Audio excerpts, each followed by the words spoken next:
Spring severe season is well underway. We've already seen plenty of heavy downpours, gusty winds, and tons of lightning across the country. And with these storms comes the potential of damage to your home. But there are things you can do right now to help protect you and your family, and damage to your house as well. Let's bring in our friend and home improvement expert, Danny Lipford, host of today's Homeowner, Danny Lipford. What are the most important things to take care of to get ready for severe weather?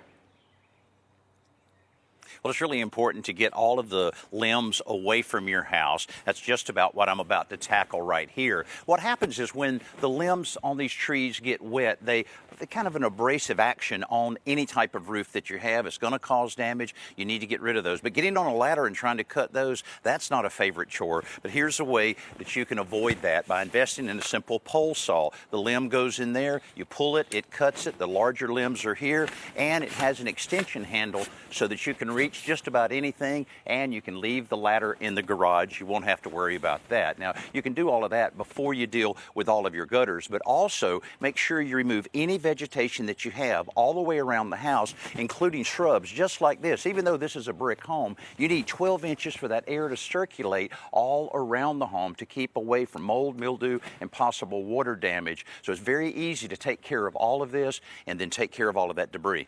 Okay, Danny, you talked about chores that nobody likes to do. I kind of think the gutters might take the #1 spot when it comes to that. So everyone's always looking for a way to make it easier.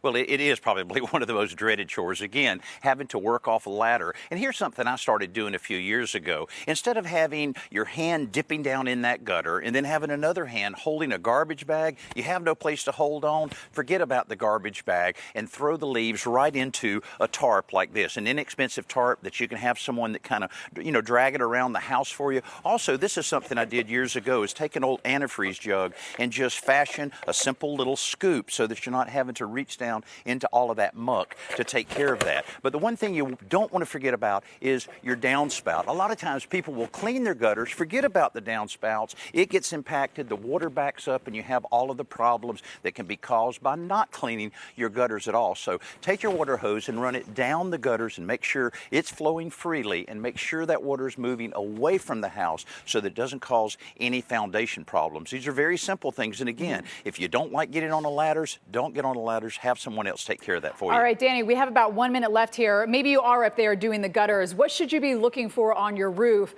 before and even after a storm?